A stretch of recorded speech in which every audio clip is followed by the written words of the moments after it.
Welcome back to Baker Rebuilds. Today I'm going to be showing you how to bleed your brakes, but I need a couple things. Oh, who put this car here?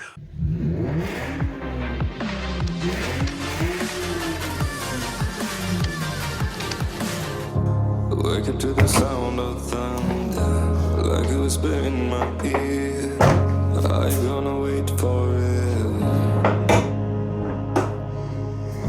I can see the stars reflecting, the empty tires made us steal. Before we get to bleeding the brakes though, in my last video I installed an oil catch can, and I was trying to think of a way to come up with some sort of control so that we know whether or not that's having an impact, and I think I just have something in mind. So if I remove this cover here,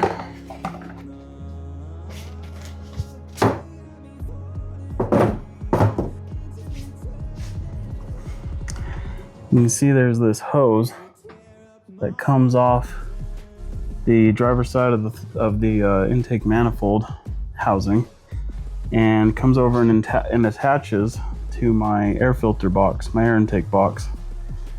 And what that ends up resulting in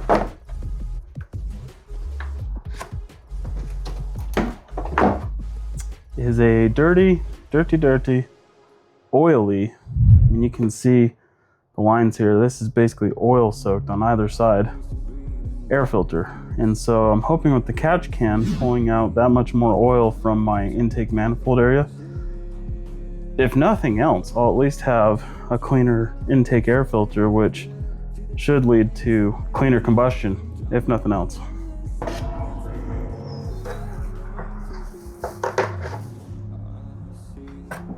All right, it's installed pretty much. I think my air intake box is a little bit damaged. The clip back here is broken and there's nothing on the front that holds it anymore, but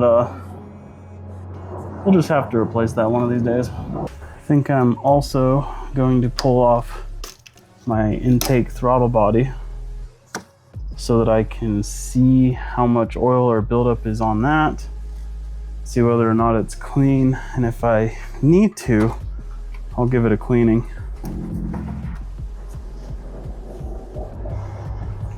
This intake tube is actually dry, so that makes me feel better. You can see a little bit of oil residue, filth here, but it's at least not wet.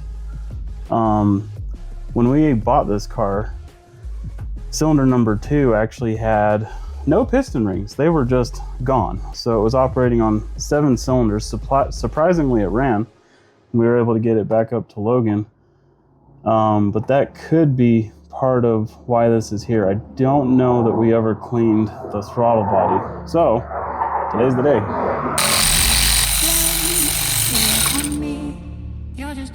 Woo! You can tell that there has certainly been a considerable amount of oil in that intake. Wow. So we'll clean that up. Make sure that we're starting from a good point. I might have an extra one of these gaskets. If I do, we are replacing that. All right, no luck on finding a replacement gasket. So I'm going to clean this one up because it does have some actual wet oil around it and it's dirty. Clean that up, wipe the inside of this a bit, clean the throttle body, and reassemble. And we'll be able to check that in 3 to 6 months, whatever, I'm not entirely sure, and see how that's doing. I think that's a decent control for this experiment. We gotta get the show on the road, Joe. And that is one thing that I'm hoping catch oil can will solve for me. All right, guys, she's pretty clean at this point. I'm just making it dirty wherever I touch it because I'm so dirty from cleaning this nasty thing. But one thing to keep in mind when you're doing this is as you get it cleaner, I ended up using a bit of 4-0 steel wool to help really get that built up residue off. But as you're getting it cleaner, you can gently open the throttle body and clean that edge so that it doesn't have a black spot like that and continue to build up in the hard to reach, easy to miss spot of the throttle body.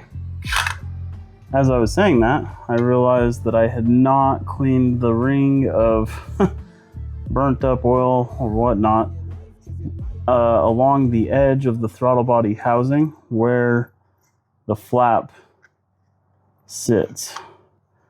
There was a ring right where this closes on the throttle body, but now it's pretty clean, especially compared to how it was.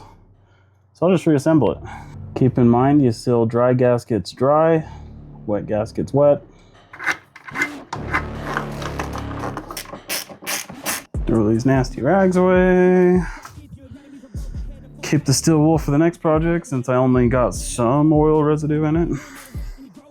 Put back on our really beautiful intake here. All right, to bleed brakes, you need to locate your master cylinder. That would be right here. All right, for my car, I had to remove this little cover to reveal the master brake cylinder. Okay, first thing I'm gonna do is remove the lid and see where my fluid level's at. Looks like I need a flashlight to see anything at all. So it's at least, it's only about an 1/8 inch below the max fill line, so it's pretty good. Now I'm running some .4 synthetic high temp super heavy duty brake fluid. Not entirely sure what your car calls for. You can go to your local O'Reilly or AutoZone and they should be able to tell you. Oh, weird. I bought an opened brake fluid container. I'm not entirely sure how I feel about that, but it's too late now. All right, the first thing you want to do is draw out as much of the bad old fluid from the master cylinder that you can. This way you can put a whole lot of new right in and have that to work with as you bleed your first caliper. You can see if you look into this device here. What is this thing called? You can see if you look into this turkey baster that my fluid is a really nasty brown color, and believe it or not, that is supposed to be clear. Somebody clearly wasn't doing their maintenance. All right, I pulled out that much. Not entirely sure how much that much is, but that's how much I pulled out. And now I'm gonna fill back up to the brim with fresh, clean fluid. Also, brake fluid is caustic, so it would serve you well to not get it on your skin. There we go. A little more. Oh, yep, perfect. All right, I filled my reservoir right up to the point of overflowing. The reason I did that, you'll see. I really just need another person. Hey, man. So as we're doing this, it's very important that you don't let too much fluid go below a certain point. The whole point of what we're doing here is not to introduce air into the system, because if you introduce air into the system, heat can cause that air to evaporate, and then you'll have squishy brakes and won't be able to apply the correct amount of pressure. Now, the reason you needed to know where your master cylinder was is because you got to start on the caliper furthest away from that master cylinder. So for my car, that's the passenger rear tire away from that master cylinder. And then you're going to go to the next furthest away caliper, which for me is driver rear, and the next one, which for me is passenger front, finishing with the closest caliper, which is right under the master cylinder, driver left for me. So I'm using a little brake bleeding catch fluid device. It just has a clear plastic tube that fits onto the caliper nipple and connects to this little container so that I don't leak and spill brake fluid everywhere. So I do recommend one of these. It's actually so helpful. When you're doing this on the furthest caliper away from your cylinder, you want to keep bleeding this caliper until this runs clear. That way you know that you've purged the full line of all the junk and everything bad fluid that you're trying to get rid of. It's easiest to do this with some help from another person, but if you don't have someone, you can cut a board to the length of your brake pedal compressed and wedge it in there. That will be a lot of back and forth though, so I really do recommend just grabbing your closest friend or your mom. All right, go ahead and go on. Off, on. Off, on, off, on.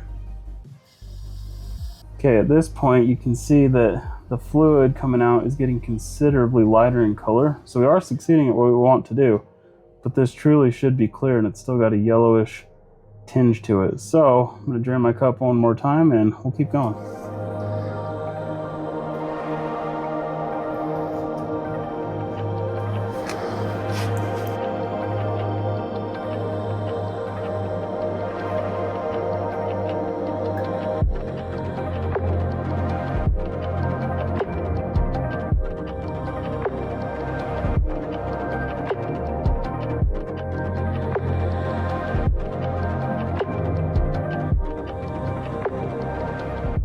Now you can see we got a lot clearer on that last one, so I think I'm going to call that good on this corner.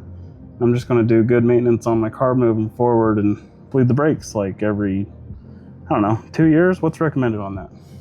All right, when you've finished bleeding all of your brakes and you've got back to the caliper that is closest to your master brake cylinder, you've made sure that your master brake cylinder fluid level is good and topped off.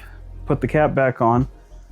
If your caliper, which it should, if your caliper has all the nipples covered with a plastic cover, you've made sure to put all those plastic covers back. You've got your wrench out, don't leave that in there. And you're done, that's it. Go for a drive and see how she feels.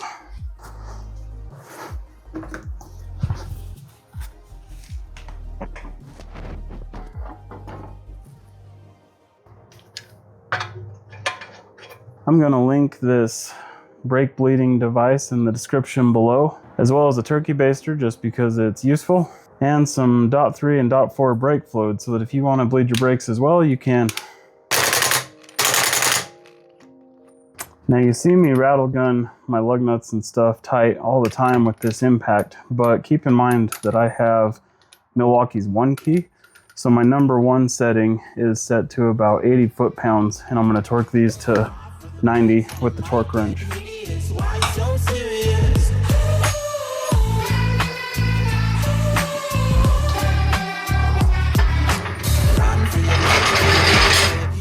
You can see, probably not, there's this little mark right there. I'm about spot on. Now I'm going to replace my little special factory plastic cover. And I'll see you guys in the next one. Fall asleep with the sirens out. There's blood on